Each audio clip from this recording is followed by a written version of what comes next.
Ayan, ang ating kailangan ay garlic chop, 10 cloves. And then, maglagay tayo ng oil, ayan, extra virgin olive oil, 1 cup. And molute or syrup, and sesame oil. And then, gochujang or chili peas. So, maglagay tayo ng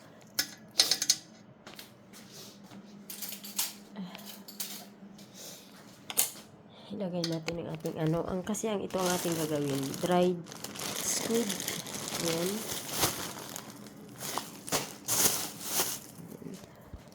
So, maglagay tayo ng oil, 1 cup. Ayan.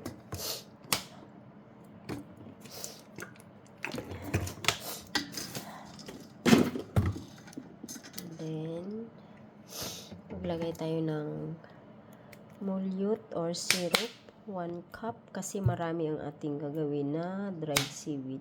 Siguro yan almost 1 kilo. Ayan.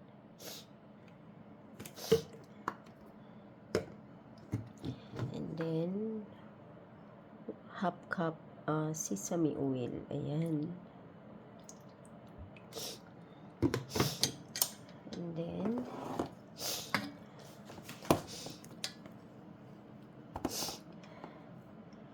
one cup na chili peas.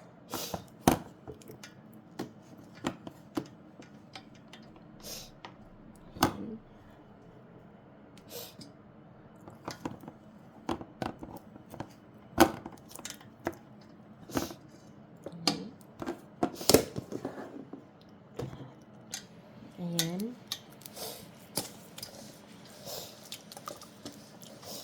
Kung gusto ninyong maanghang, lagay kayo ng chili powder ulit.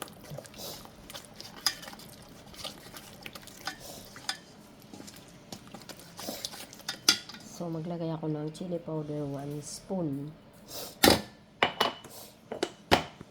Ayan, nilagay natin ang dried squid. And haluin natin hanggang sa lahat, malagyan ng chili peas.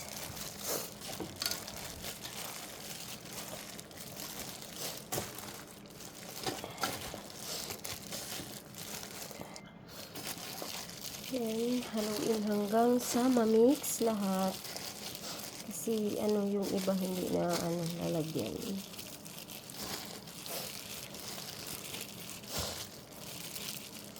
Dried squid muchim ang tawag dito.